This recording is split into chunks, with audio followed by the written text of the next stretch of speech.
اب یہ مہدی کے دعوے داروں نے ایک پٹی کیا پڑھائی ہے پتہ ہے؟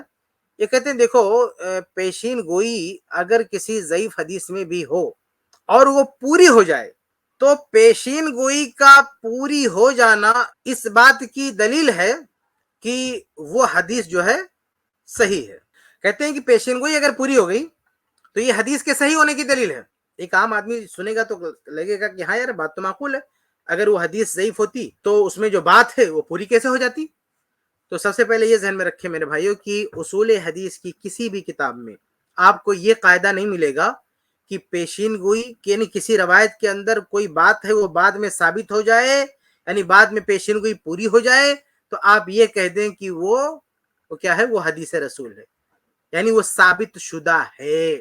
نہیں بھائی, کسی بھی متن کے اندر کسی بھی بات کے اندر کوئی پیشین گوئی کہ آگے ایسا ہونے والا ہے وہ چیز ویسی ہو جائے تو اس بات کی دلیل نہیں ہے کہ وہ پیشین گوئی جو اللہ کے نبی صلی اللہ علیہ وسلم کی طرف منسوب کی گئی ہے وہ واقعی ہمارے نبی صلی اللہ علیہ وسلم نے ارشاد فرمائی ہے. اور پیشین گوئی کسی کی بھی ہو سکتی ہے بھائی, وہ اسرائیلی روایت کی بھی ہو سکتی ہے. یہ کیسے, یعنی کوئی بھی پیشین گوئی پوری ہو جائے تو یہ کیسے آپ ثابت کریں گے کہ ہمارے نبی صلی اللہ علیہ وسلم کی بتائی ہوئی ہے؟ بھائی بہت ساری اچھی باتیں ہوتی ہیں نا, تو یہ بنو اسرائیل کی اسرائیلی روایت اسے ہمارے نبی صلی اللہ علیہ وسلم کی طرف منسوب کر دیا جاتا ہے. تو اسرائیلی جو روایات ہے نا وہ صحیح بھی ہو سکتی ہیں ضعیف بھی ہو سکتی ہیں. اب اگر کوئی اسرائیلی بات ہے اسرائیلی روایت میں ہے وہ صحیح ہو جائے اس کا یہ مطلب نہیں کہ ہمارے نبی صلی اللہ علیہ وسلم نے اس کو بیان فرمایا ہے.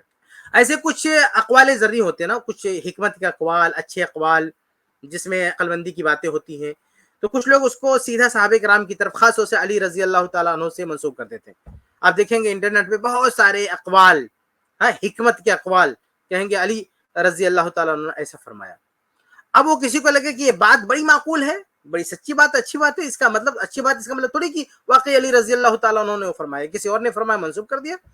تو یہ جو ضابطہ بنا کے رکھا ہے لوگوں نے کہ اگر وہ روایت کے اندر جو چیز بیان ہوئی ہے آگے چل کے وہ چیز ثابت ہو جائے تو اس کا مطلب کہ وہ بات وہ روایت صحیح. دیکھیے روایت میں نبی کی طرف نسبت کی جاتی ہے تو یہ اس نسبت کا ہم دعویٰ نہیں کر سکتے وہ چیز ثابت ہو جائے تو بھی, کیونکہ دیکھیے قیامت کی پیشین گوئیاں اللہ کے نبی یعنی قیامت کی علامتیں صرف اللہ کے نبی صلی اللہ علیہ وسلم نے نہیں بتلائی ہیں, اللہ کے نبی صلی اللہ علیہ وسلم سے پہلے انبیاء نہیں بتائی. مثال کے طور پر دجال کی بات ہے, دجال کی بات ایسا نہیں ہے کہ صرف ہمارے نبی صلی اللہ علیہ وسلم نے اس کا تذکرہ کیا ہے, ہمارے نبی صلی اللہ علیہ وسلم سے پہلے جو انبیاء گزرے انہوں نے بھی دجال کا تذکرہ کیا. تو یہ جو قاعدہ بنا کے رکھا ہے مہدی کے دعوے داروں نے کہ جو بھی ضعیف روایتیں ہیں وہ بات چونکہ پوری ہو چکی اس لیے وہ صحیح ہے, یہ ضابطہ درست نہیں ہے. یہ پہلا پوائنٹ ہے. دوسرا پوائنٹ یہ ہے کہ یہ جو کہتے ہیں نا دعویٰ کرتے ہیں کہ ضعیف روایت میں جو بات آئی وہ پوری ہو چکی, تو پوری کیسے ہو چکی ہے یہ اپنے معیار پہ بولتے ہیں, حقیقت میں وہ پوری بھی نہیں ہوتی ہے, یعنی وہ جھوٹی بات ہوتی ہے اور جھوٹی بات کہیں پوری نہیں ہو رہی ہے, محض ان کا دعویٰ ہوتا ہے. اس ضعیف روایت کے اندر کوئی بات ہے اسے توڑ مٹوڑ کے ادھر ادھر فٹ کر دیں گے, بولیں گے دیکھو یہ حدیث پوری ہو چکی.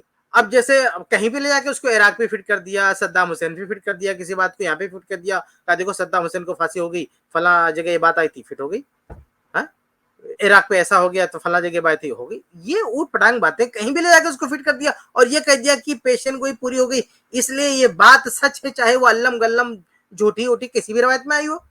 یہ دوسرا پوائنٹ ہے کہ یہ لوگ جو کہتے ہیں نا کہ یہ چونکہ پیشین گوئی پوری ہو چکی ہے اس لیے یہ بات صحیح ہے. ارے بھائی یہ پوری ہو چکی ہے اس دعوے میں بھی جھوٹے ہیں. ایک تو روایت جھوٹی اور دوسرا روایت کے اندر جو بیان ہے اس پر یہ دعویٰ کہ یہ بیان پورا ہو چکا ہے وہ بات بھی جھوٹی ہے. یہ اپنی منمانی کہہ دیتے ہیں کہ یہ بات پوری ہو چکی ہے.